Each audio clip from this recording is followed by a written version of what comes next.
Άνοιξε η όρεξη ολονών. Μάθανε ότι ξεπουλιόμαστε, πλακώσανε και οι γύφτοι.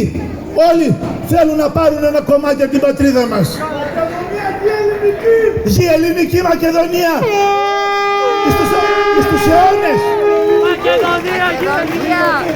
Και να το τουρκολιβικό μνημόνιο. Η Τουρκία κάνει ΑΟΣ με μια χώρα στην απέναντι ήπειρο στην Αφρική. Και εμείς κάνει τώρα και ΑΟΣ με τη Συρία, έτσι, με τον κύριο Τζολάνι. Αυτόν που παίρνει τα κεφάλια για πρωινό. Εμείς δεν τολμήσαμε να ανακηρύξουμε ΑΟΣ, αγαπητοί μου, ούτε με την αδερφή μας, το παιδί μας στην Κύπρο, που έπρεπε χθες να είχε γίνει. Κάσους μπέλι βλέπετε, παντελόνια ιτσιλέρ, μην οι φούστες αυτοί. Στη Θράκη μας, παντού η Ελλάδα μας πληγώνει, αγαπητοί μου. Αλωνίζουν οι πράκτορες της Άγκυρας, το προξενείο της Τουρκίας, κράτος εν κράτη. Άμα δείτε τον προπολογισμό του θα τρελαθείτε. Αυτή είναι η πραγματικότητα. Έχουν κάνει και κόμμα τώρα. Παρόλο που κάναμε εμείς επίκαιρες ερωτήσεις, ακόμα δεν πήραμε απάντηση. Στη Φλόρινα, πράκτορες γεμάτο. Τραγουδάνε αλυτρωτικά τραγούδια στα πανηγύρια και ζητούν να απελευθερώσουν τη Μακεδονία. Από πού να απελευθερωθεί η Μακεδονία, κύριε Σκοπιανοί? Από εμάς, από την Ελλάδα θέλουν να απελευθερώσουν τη Μακεδονία. Αυτά είναι τα τραγούδια τους και κάθονται και τα ακούνε. Ευτυχώς σε αυτή τη δεδομένη στιγμή που υπάρχουν και οι Βούλγαροι και τους σταματούνε στην Ευρωπαϊκή Ένωση, βάλανε βέτο και έφυγε το έσχος της εθνικότητας και της μακεδονικής γλώσσας. Ευτυχώς που υπάρχουν και οι Βούλγαροι αυτή τη στιγμή για να γλιτώσουμε από τους δικούς μας μειοδότες. Στην Κωνσταντινούπολη άλλη πληγή. Επί των ημερών τους η Αγία μας Σοφία τζαμί, οι εκκλησίες μας τζαμί, η Μονή της χώρας τζαμί, ιστορικές εκκλησίες τζαμί. Και εμείς για αντίπεινα, αντί να τους κλείσουμε και εδώ τα τζαμιά να μην έχουν που να πάνε και να ορίεται ο Ερντογάν, ανοίγουνε αφιδώς τζαμιά σε ολόκληρη την Ελλάδα. Η κυρία Μενδώνη ανακαινήσει τζαμιά σε Αθήνα, Θεσσαλονίκη, Καστοριά και αλλού. Η Αγία Σοφιά δεν γίνεται τζαμί, στη Παναγιά ανήκει και είναι ελληνική. Δεν γίνεται τζαμί η Αγία Σοφιά. Δεν γίνεται τζαμί, στη Παναγιά ανήκει και είναι ελληνική. Τη φυλάνε οι Αρχάγγελοι, Μιχαήλ και Γαβρίλ.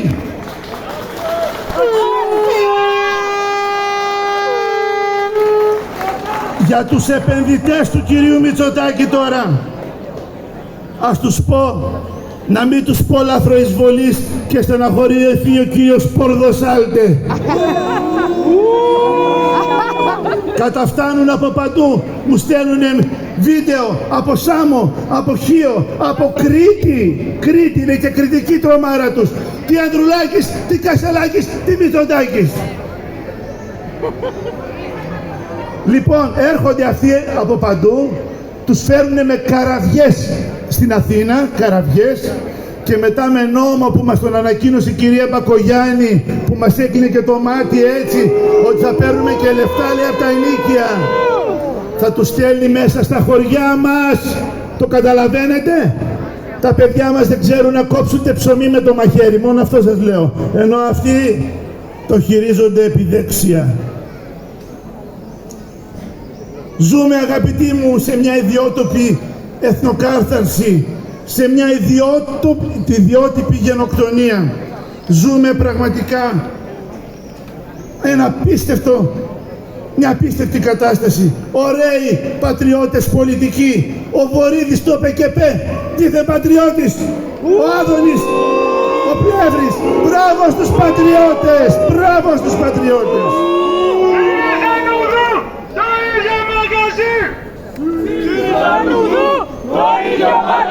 Και η Βουλή μονοκομματική, αγαπητοί μου, μονοκομματική.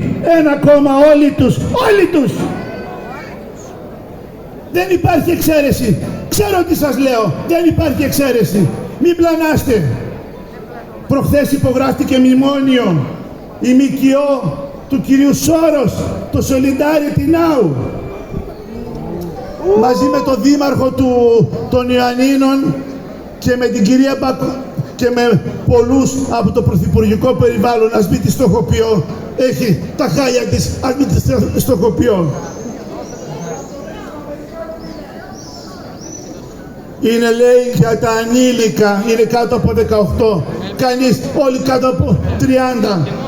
Άντρες, πού είναι οι πρόσφυγες, πού είναι οι γυναίκες τους, πού είναι τα παιδιά τους, τους παρέχουν σπίτια επιπλωμένα, οι λογαριασμοί όλοι πληρωμένοι και Wi-Fi για να έχουν επικοινωνία, ενώ ο Έλληνας για να σπουδάσει στα παιδιά του υδρώνει. Θεωρείται όνειρο θερινής δικτώσης σπουδές σήμερα με 600 και 1000 ευρώ μια γκαρσονιέρα στην Αθήνα.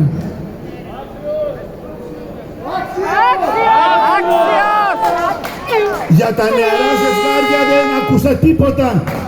Πώς θα παντρευτούν, πώς θα κάνουν οικογένειες, πώς θα κάνουν παιδιά. Για τους στρατιωτικούς μας τίποτα που παίρνονται, για τους εκπαιδευτικούς μας τίποτα που πάνε και μένουν στα νησιά, στα παγκάκια. Γιατί με 700 και 800 ευρώ που παίρνουν, τι σπίτι θα νοικιάσουν, αγαπητοί μου. Κανείς δεν σκέφτεται, κανείς δεν πονάει τον Έλληνα, κανείς. Το πολεμάν τον Έλληνα, αλλά η Ελλάδα και ο Έλληνας ποτέ δεν πεθαίνει. Η Ελλάδα ανήκει στους Έλληνες!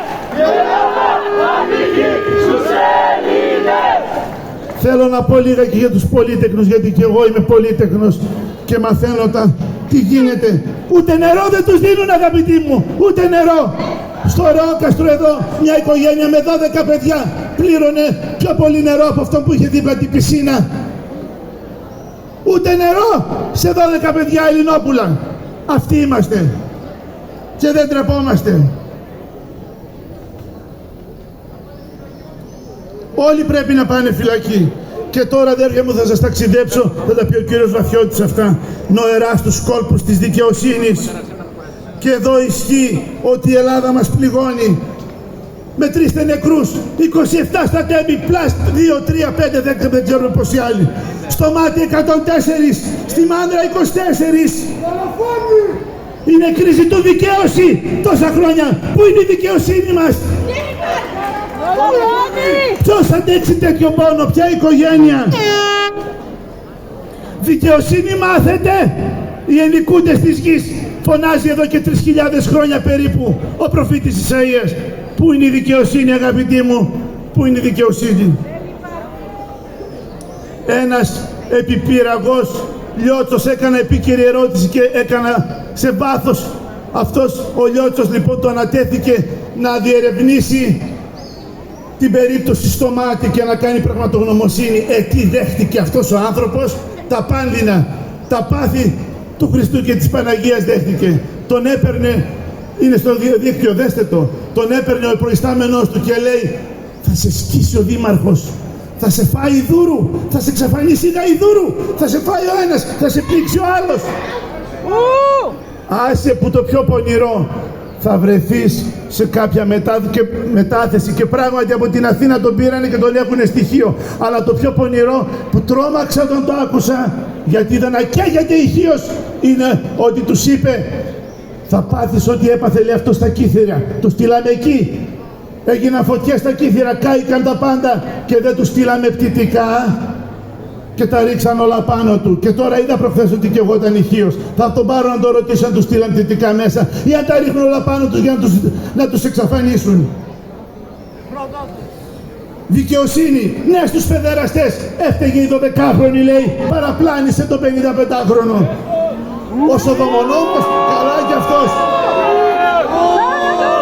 Υποκλοπές ακόμα ερευνούνται. Τα πανεπιστήμια, όλα και εκεί καλά. Κανείς εισαγγελέας, ευτυχώς που βρέθηκε μία εισαγγελέας, η κυρία Κοροβέση, και έστειλε 2 υπουργούς και 4 υπουργούς σε μία δικογραφία. Αυτό δεν πρόκειται να το έκανε Έλληνας, γιατί δεν πρόκειται ποτέ να του το επέτρεπαν. Θα έκανε τη δουλειά του. Το δουλεύει ρολόι. Να καταστρέψει ό,τι ελληνικό. Ό,τι ελληνικό, ό,τι ορθόδοξο. παρουσιάζουν εμπόδια παντού. Ακόμα και σε αυτή τη συγκέντρωση δεν μπορείτε να φανταστείτε τι εμπόδια. Αλλά και εδώ μέσα στον καύσωνα που ήρθατε είστε άξιοι, που σημαίνει ότι υπάρχει μαγιά.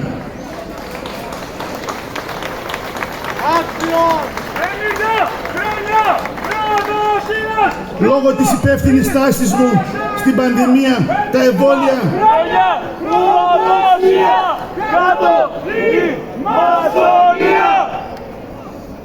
εκδιώχθηκα για τα εμβόλια της ευθανασίας, μου επέβαλαν ποινή και τότε και τώρα αφαίρεση του μισθού και τότε 16 μήνες εκδιωχθήκαμε μαζί με άλλες 10.000 υγειονομικούς στα μαύρα χρόνια της πανδημίας. Τώρα αξιώνουν 500.000 πρόστιμο σε μένα. Δεν το έχει υποστεί ποτέ βουλευτής της μεταπολίτευσης. Γιατί? Λόγω της δυναμικής μου αυτής παρέμβασης για τα βλάστημα εικονίσματα της Μενδώνη.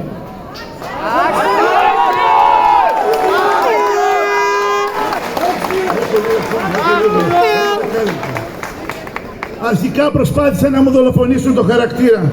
Μετά έρχεται η οικονομική εξουθένωση. Μετά έρχεται η πολιτική μου απομόνωση και ίσως και η φυσική εξόντωση. Για όλα τους έχουμε ικανούς. Πού είναι ο Κολοκοτρώνης, πού είναι ο Καραϊσκάκης, πού είναι ο Μακρυγιάννης να διώξει τους προδότες. Ο Μακρυγιάννης έκανε μετάνοιες όλη τη νύχτα στην Παναγία και εδώ εμείς την υβρίζουμε. Όλα πληρωμένα, όμως αυτά όλα που βλέπετε εδώ γύρω είναι όλα πληρωμένα με αίμα, με πολύ αίμα.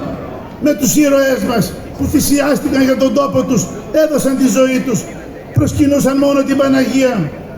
Για να έρθουν αυτοί τώρα να τα ξεπουλήσουν όλα, οι εφιάλτες και οι σύγχρονοι νενέκοι, τα τσιράκια των ξένων. Για μένα τα παράνομα μνημόνια ήταν εγκληματικά. Χρέωσαν την οικονομία, τα 200 δις που χρωστούσαμε, τώρα χρωστάμε 400 και 600. Ξεπούλησαν την πατρίδα μας, δεν άφησαν βουνά, δεν άφησαν λαγκάκια, δεν άφησαν ακρογιαλιές, κάμπους, χωράφια τα σπίτια μας, αεροδρόμια, λιμάνια, τα πάντα. Δημογραφικά ζούμε την ιστορική ευθανασία, διπλάσιοι θάνατοι από τις γεννήσεις. Με νομοσχέδια ντροπής και έσχους διαλύουν ό,τι απέμεινε από την ελληνική οικογένεια. Ο Σοδομονόμος, σας είπα, δεν μετάνιωσε κανείς. Και τώρα έρχομαι, αδέρφια μου, στο χειρότερο όλων. Έρχεται, αδέρφια μου, πραγματικά έρχεται η ηλεκτρονική υποδούλωση, η ηλεκτρονική σκαραβιά. Θέλουν να κάνουν τον άνθρωπο έναν αριθμό. Μα ο άνθρωπος είναι πρόσωπο, είναι εικόνα του Θεού. Δεν γίνεται νούμερο ο άνθρωπος. Είναι αμαρτία.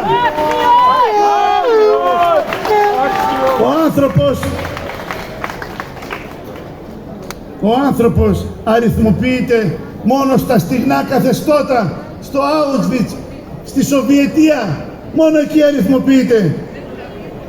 Εμείς οι χριστιανοί είμαστε αδικημένοι, μας αδικούνε γιατί εμείς είμαστε σφραγισμένοι, είμαστε βαπτισμένοι, είμαστε μυρωμένοι. Στο όνομα του Πατρός, του Υιού και του Αγίου Πνεύματος.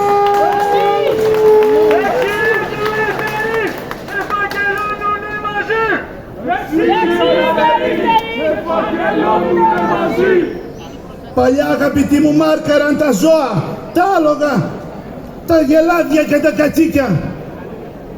Τώρα θέλουν να μαρκάρουν και εμάς τους ανθρώπους, θέλουν να ξέρουν τα πάντα για μας. Γιατί θέλουν να μας ορίζουν, θέλουν να μας έχουν ως κτήμα τους εμάς και τα παιδιά μας. Από τη μέρα που θα γεννηθούμε μέχρι και 20 χρόνια μετά το θάνατο θέλει ο κύριος Μητσοτάκης να μας ελέγχει και η συναυτού. Από το αμνηστήριο δηλαδή μέχρι τον τάφο και 20 χρόνια μετά θέλουν να μας ελέγχουν παντού. Δεν θα έχεις όνομα, θα είσαι ένας αριθμός, θα είσαι μια εύπλαστη μάζα. Πρώτα θα τσιπάρουμε τα ζώα, ακούσαμε να λέει ένας στη Βουλή, και μετά θα τσιπάρουμε τους ανθρώπους, υπουργός Λιβάνιος. Και κανείς δεν αντέδρασε, κανείς δεν είπε «Τι λες βρε, τι λες». Τσιπάκι να βάλεις εσύ κι όλο σου το ζώη, όχι εμείς.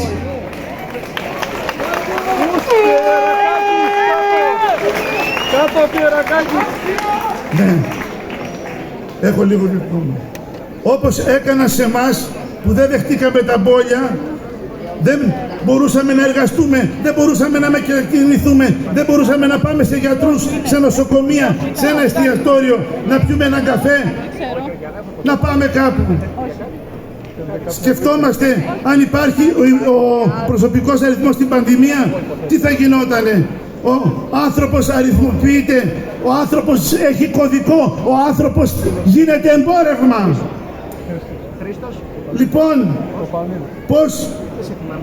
πώς θα έχουν παντού κάμερες, θα μας παρακολουθούν παντού, θα μας αναγκάζουν, θα κάνουν σκανάρισμα παντού.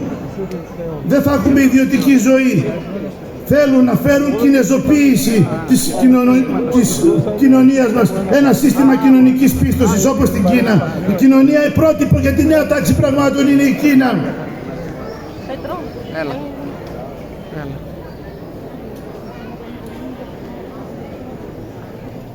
Δεν θα σας κουράσω πολύ. Όποιος είναι υπάκουος θα παίρνει πόνους. Όποιος δεν υπακούει θα στερείται την ελευθερία του. Ένα μαϊμουδάκι, ένα γρανάζι στη μηχανή τους. Έρχεται ο απόλυτος έλεγχος. Έρχεται υποταγή.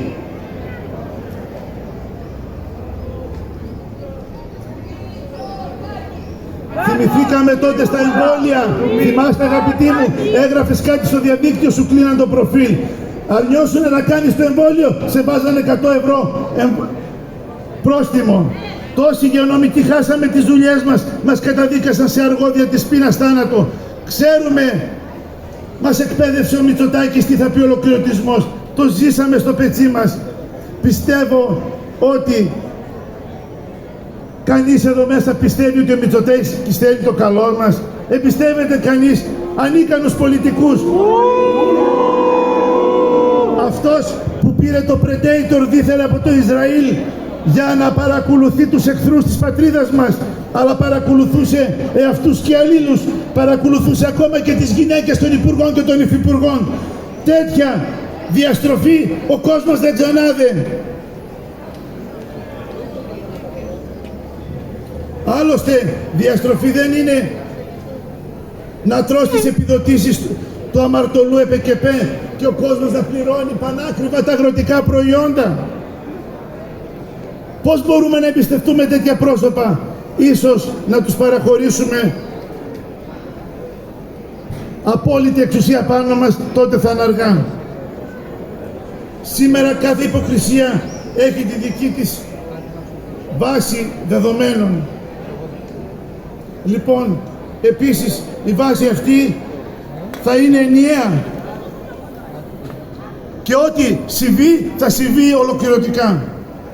Τέλος, αδερφοί μου, θα ήθελα και εγώ να κλείσω λέγοντας το παράπονό μου με έναν πόνο. Πραγματικά σέβομαι από μικρό παιδί τα πρόσωπα της Εκκλησίας. Το ευλογημένο Ράσο το αγαπώ πολύ. Το σέβομαι το Ράσο που λιώνει από αγάπη, από προσευχή, από ληστείες, από εδαφιές μετάνοιες για το ποίμνιο του Χριστού. Δυστυχώς, αδέρφια μου, η Εκκλησία σιωπεί και δεν αντέδρασε. Όταν πέρασε ο Σοδομονόμος δεν αντέδρασε. Τώρα με τον προσωπικό αριθμό σιωπή και τώρα. Σιωπή και τώρα για το ηλεκτρονικό φακέλωμα, αγνοώντας παλαιότερες αποφάσεις των συνόδων και της Εκκλησίας. Τελειώνω τώρα. Τώρα με τον προσωπικό αριθμό και τον αριθμοβάπτισμα, η διαρκής Ιερά Σύνοδος, αγαπητοί μου, αντί να αφυπνήσει, να ηχήσει πένθυμα τις καμπάνες, να πάρει τη σφεντόνα του πνεύματος, όπως έλεγε και ο πατήρ, ο μακαριστός Αυγουστίνος Καντιώτης, ο επίσκοπος της Φλόρινας. Καθησυχάζουν τον κόσμο λέγοντας ότι είναι θεολογικά και συνταγματικά εντάξει. Όπως έκαναν τότε με τα μπόλια, το πάθημα δεν τους έγινε μάθημα. Τώρα προτρέπουν να πάρουμε τον προσωπικό αριθμό. Εμείς προτρέπουμε αντίσταση και άρνηση του προσωπικού αριθμού. Με κάθε κόστος, με κάθε τρόπο, με κάθε μέσο. Δεν θα υποταχθούμε ποτέ, ποτέ, ποτέ, ποτέ.